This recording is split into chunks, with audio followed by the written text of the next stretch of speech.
Swish by Savannah.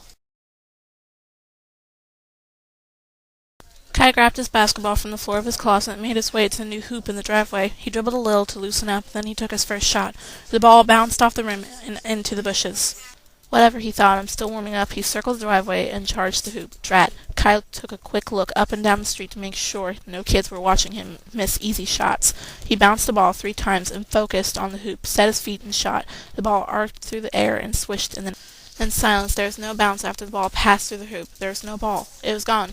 Kai looked around, but how could he have missed it? He backed up and looked up the roof. No ball. How could the ball disappear then just went through the net? On impulse, Kai picked up the rock and tossed it into the hoop. No rock. It just vanished. Kai shivered. I must be going crazy. What's going on here? He opened the garage door and dragged out the ladder. He slowly climbed up the rungs. When he reached the top, he looked down, and a hand comes out and pulls him into a different dimension. Then he sees people and hears something beeping. It is his cell phone. He wonders. No, he must keep on looking. Soon he realizes it's on his wrist. He looks closely and sees a clock on his arm. He was still looking for his basketball, and according to his arm alarm clock, he only had 5 hours and 2 minutes to find his basketball. If he failed, he would be turned into a basketball man for his punishment.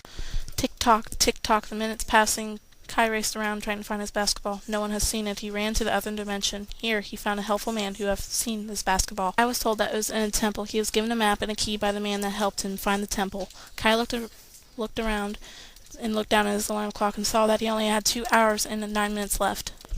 According to the map, Kai only had 2 hours away from the Hoopdala temple. Time was about out. Kai only had $335 in his pocket. Quickly, he saw a shop that sold dirt bikes. He asked how much it would cost. $2,000, he replied.